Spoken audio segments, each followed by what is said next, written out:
Let's talk sex magic.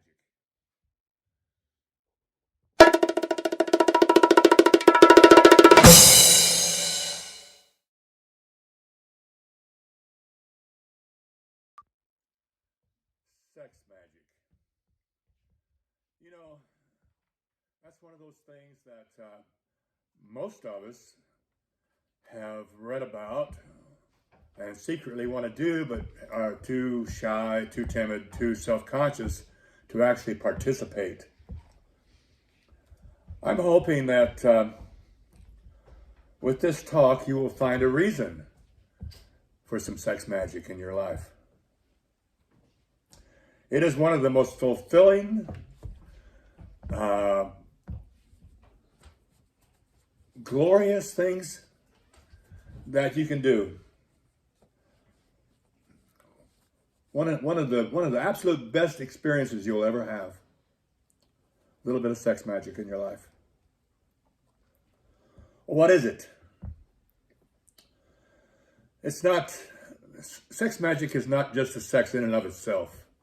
Sex magic is the manifestation of that one thing, your biggest desire, to have something manifested in your life that you really, really want. Sex magic is the sex in sex magic. The energy in the sex magic can make that happen for you. So, sex, in my opinion, is everything between flirting and fucking. And there's a lot of schools, theories about sex magic that have been in the esoteric world for as long as anybody can remember, and before that. And we've talked about sex magic. It's some people will say that sex magic is about depriving yourself of sex, of going celibate for a year with somebody, with a partner, and then you celebrate. You practice for a whole year. You practice doing sex magic for a whole year, and then have sex magic. Well, I don't know. I just couldn't do that. So anyway, then there's the group of you get all contorted in every which way direction. The yoga type of sex magic, and boy, I can't bend like that anymore. I'm just way too old. So I don't do that either. In my opinion, wow, this thing right here needs to go away. But it's okay, because there you go. That's better.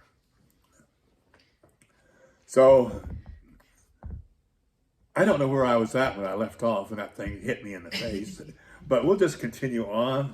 So if I repeat something, well, that's good, because, hey, you need to hear it more than once anyway. So, sex magic, I really break that down into two separate kinds of sex magic. Those that are sensual, the practices that are sensual and loving, and the practices that are just sexual, raw sex. So, but nothing, is written in stone. Nothing, absolutely nothing is written in stone. But there's always the exception. Now, that's kind of a contradiction, isn't it? Written in stone, but there's always exceptions. And I believe that that's really something that's important to remember, is the fact that, hey, there's always exceptions. So I break it down into sexual and sensual. And on the sensual side, it's usually in private. And on the sexual side, it's in public. And on the sensual column, I've got, generally you do sensual magic with a committed lover. And in the sexual side of the sex magic, I really think that you do that with your magical partner, whoever that might be. Sensual sex magic is soft and gentle, and sexually it's aggressive and raw. Sensual is about making love. Sexual is about making lust.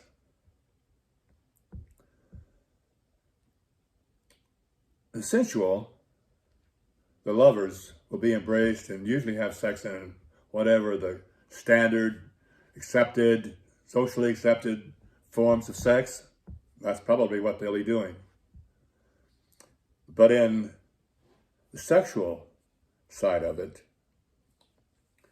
you talk about all kinds of taboo forms, the things that's generally not socially acceptable, but they give you this rush of tingling sensation through your body to think that you're doing something really taboo. And so what is that? What is the taboo part of it? Well, it's like sex with a same-gender partner. Yeah, it's getting more accepted, but still, it's generally socially unacceptable. How about sex with a relative like a cousin or a sibling? That's really frowned on, but you know what? You'd be surprised how often that happens. That's because there's that energy, that sexual tension there, all these taboos we have. And they just raise the whole energy level just a little bit more than what you would get if you were doing a loving, sexual, sensual scene. So, anyway, I find that there's two kinds, and as I talk through all this today, you can decide for yourself which category that falls in, and maybe even think about treating yourself. I like that, treating yourself to some effectual sex magic in the future, in the near future. By the way, Beltane is here. Great time for some good sex magic. So, why do we use it? Why do we use sex magic? As I mentioned before, sex magic raises a lot of energy. I mean, it raises a lot of energy. It's next to blood magic. And we're not going to do any of that today. We're talking sex magic. And sex magic is probably the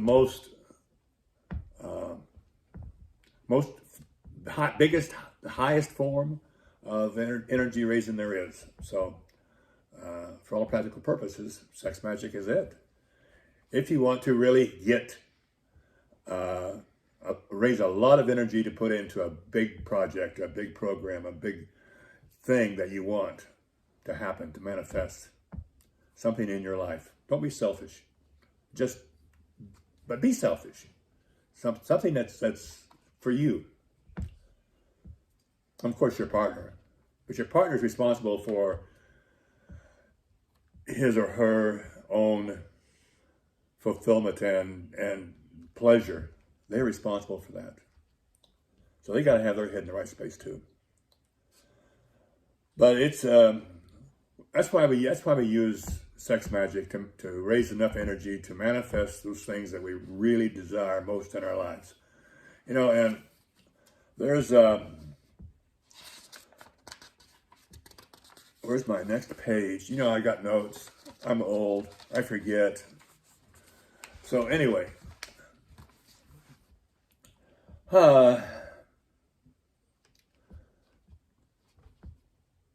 believe that you need to be in control of your magic. You need to be in control of your sex magic, whatever form that might take. And we're going to talk about different forms here in just a moment. But you need to be in control of it until that moment of release, that ecstasy that everyone receives at the moment of orgasm, when the energy that you've created is released and you can throw it into whatever it is that your desire is. Whatever your desire is, you just leave it with the energy with that.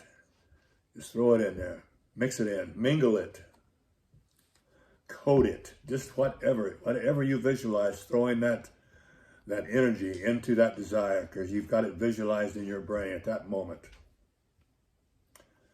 Otherwise, your brain is completely empty, devoid of all other kinds of things that distract you from this manifestation. So, what kinds of sex magic is there? Well, you know, there's my note. Sex magic can be anything you want it to be. It can be anything. It can be as a solitaire. It can be as a with a partner or partners, or it can be in a group setting, a big group setting. Whatever you want to do, whatever form you want to do, is valid. You know, it's really valid. So as a solitaire, about the only thing you can do as a solitaire is one form or another of masturbation. And why would you do that? You know, what would you do with the energy raised through masturbation? You know, it's obviously not as potent as an orgasm with a partner or in a group of people, but it's potent nonetheless. I'm going to give you two little stories about how solitaires work with as sex magic and how they work it. I knew a woman. It's been a long time now. 20 years, maybe. That she would drive every day to work in Illinois. And every day she would pass this hill. And this hill became very special to her, and she loved this hill. It was perfect for a ritual that she had been planning for a long time and just never had the opportunity to do it. Well, she decided that she was going to do it. So one day she drove up to the farmhouse where this hill was located, and she talks to the farmer and explains that, hey, she's going to be doing some celebration for the spring, and she'd really like to use the hill over there for the celebration because it's high and it overlooks everything, right? Sure. So she becomes friends with this farmer. So in the meantime, for the next 2 or 3 weeks, she's gathering all of the supplies she's going to need for her ritual, and she tears down this old staircase. It's got these rails in it, make perfect pegs. So she takes all that, she throws it in her trunk, and over the period of 2 or 3 weeks, she gathers up everything she needs. String, paint, whatever it takes, hammer, shovel. And one day I get a call, and she's ready to go. She's going to go over there and get started on this and let me meet the farmer and everything. So I go. It was fun. It was a fun drive. We stopped for coffee. And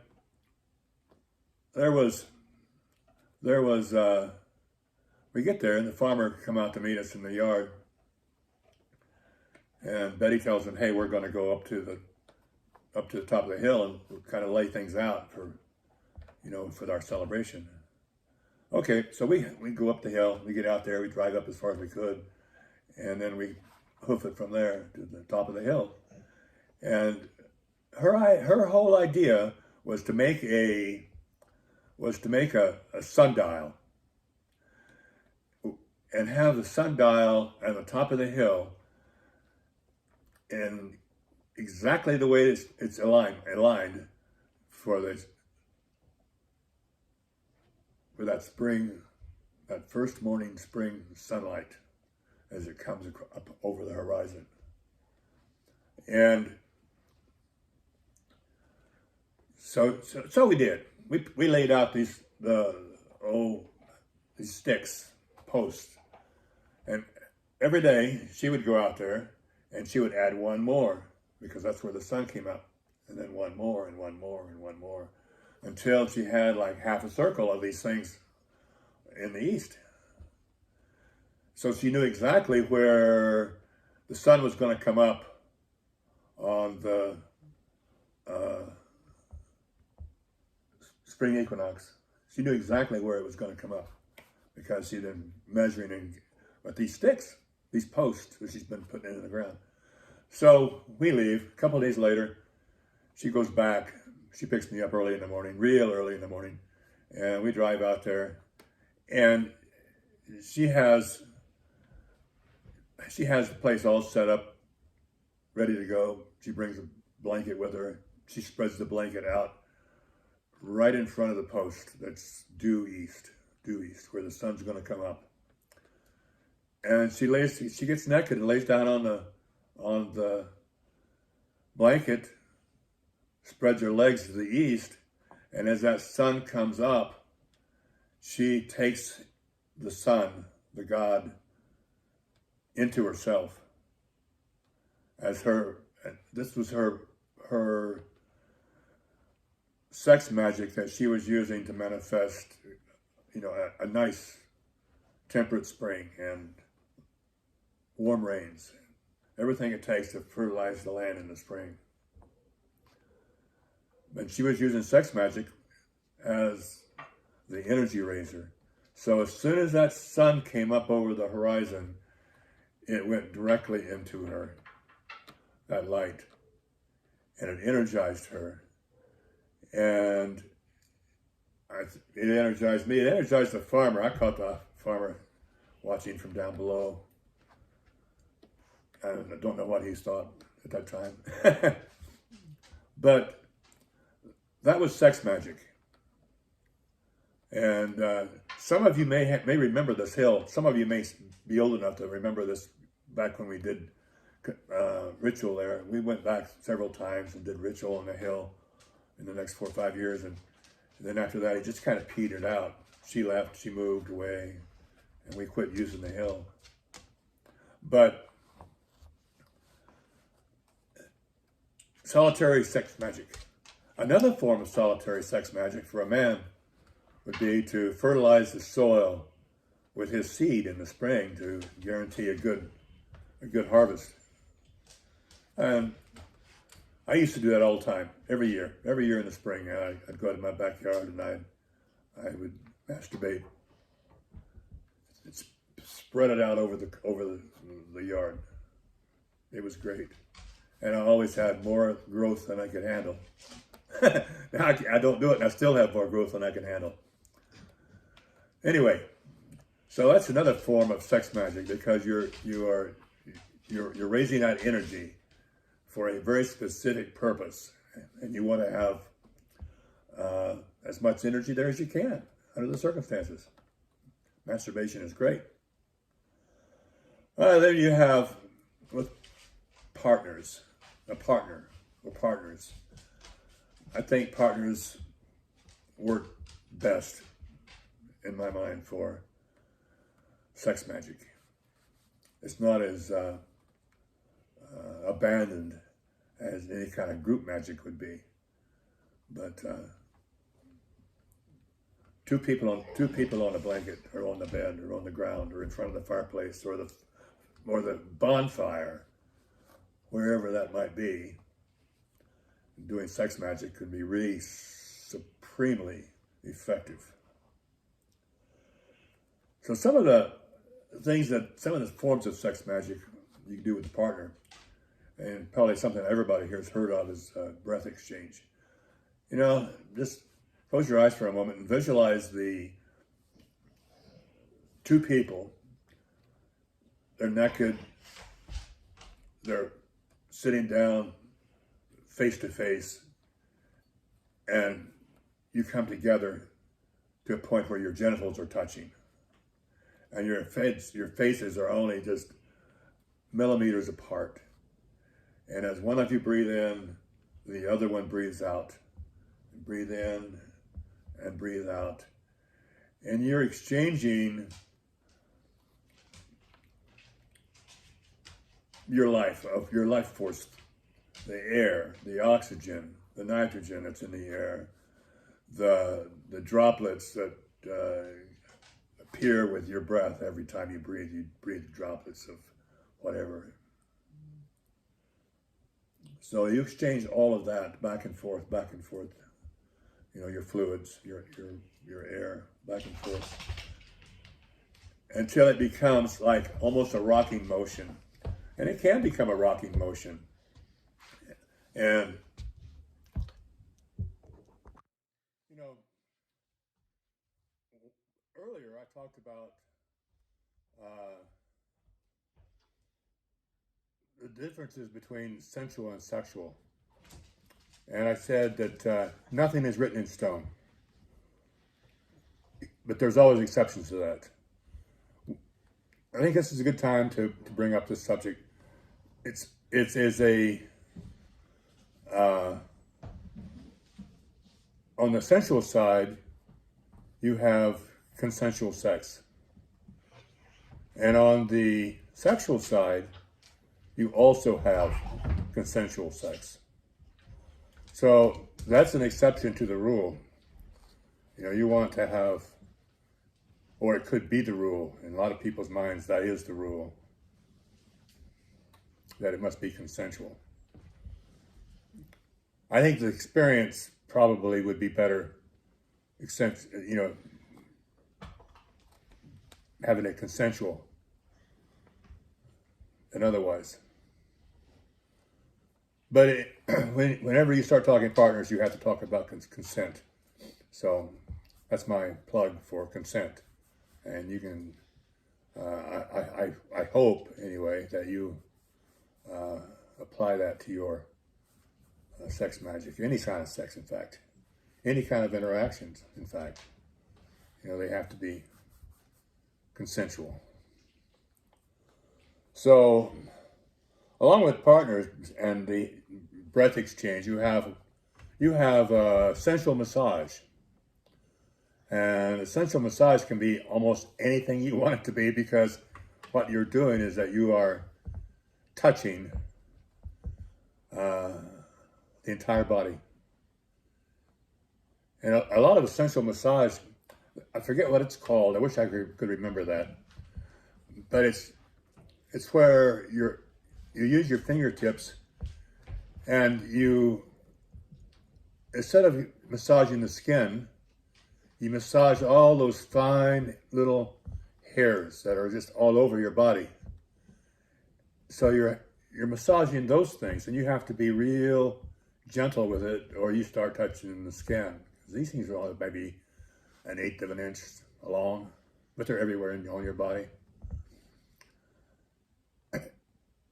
That can be extremely titillating, you know, just an extreme experience. I can't find the words for it. You know, also, massage can be, besides touching, besides having those little hairs being massaged instead of the skin, you can massage the skin and get the feel for it, and use oils and perfumes. And you become extremely physically connected to that other body, the one that you're massaging. And you can turn this around and massage both of you together, or either or, and just switch off. And probably you will, because you'll have enough oil on you by this time that you can, no matter where you touch another body with yours, you have oil and and perfumes. Any case, the other form of sex with a partner, there are other forms. There's anal sex, there's oral sex, there's the traditional vaginal sex. And so whatever you're into at this time of your life, intercourse is probably the most common. So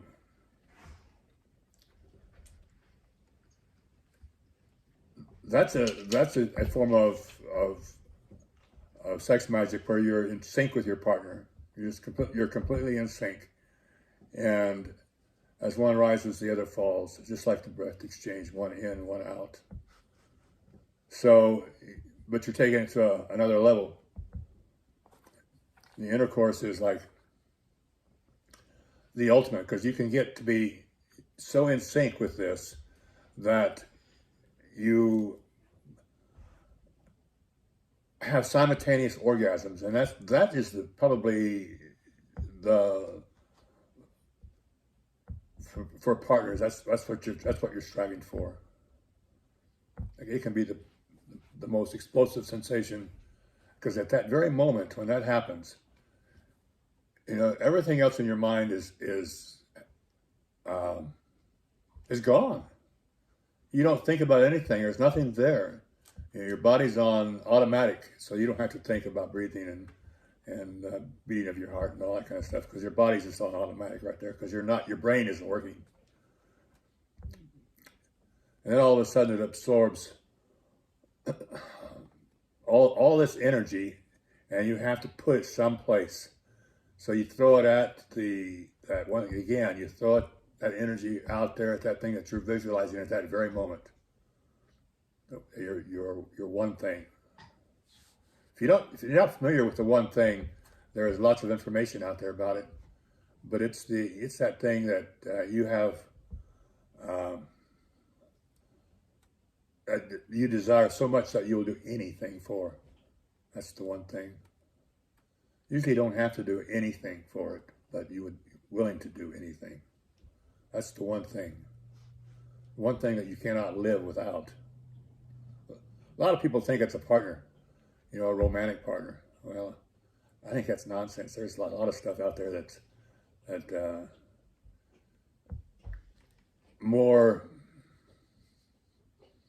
not necessarily more needed, but more beneficial to you as a magic worker. So, if you can learn how to throw this out there now as a solitaire, and now as with a partner or partners. It could be threesomes, or hey, they take it again to another level. What is that it says there? Oh, I hope it's still recording. Somebody just sent you a message. Oh. Oh, I'm supposed to have. Hold on. Okay, the other category of sex is with the group or with a coven. Groups usually form spontaneously, and then you use that magic or that energy that you create for something. Probably each person there would end up using their portion of the energy that they put into it, for something that they want themselves. I would think, I would hope, because everybody's responsible for their own pleasure. That's my motto for the day. I think I've said that. Everybody's responsible for their own pleasure. Anyway, like right now, my pleasure is this really great bourbon that I'm drinking.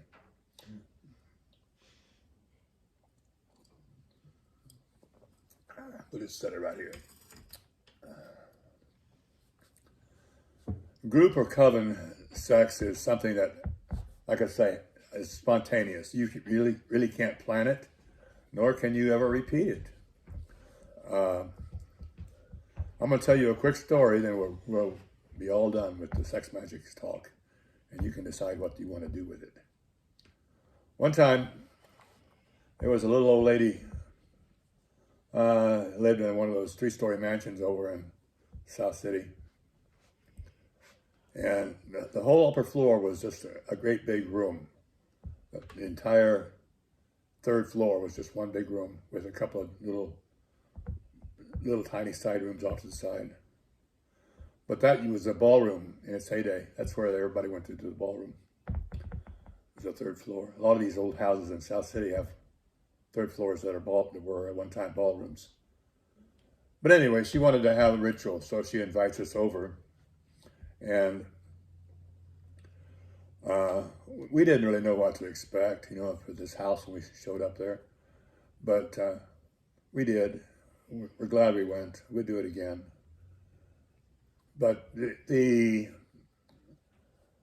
I related this whole experience in one of my LB stories. Maybe I can post that sometime soon. Remind me if you see me.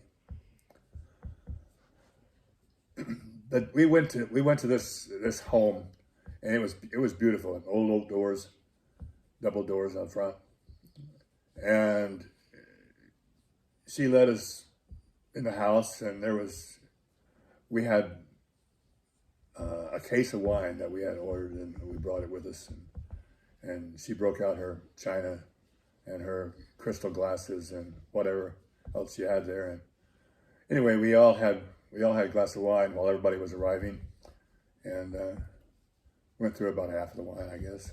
It was great.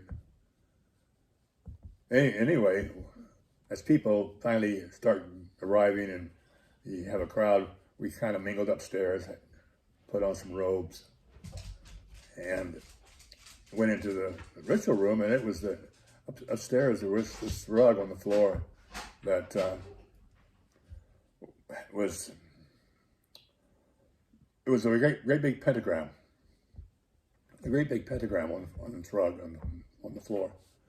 So I thought, oh, this is great. You know, it was soft, and we could sit down on it and everything. And we had ritual there, a sex ritual for sex magic. It was probably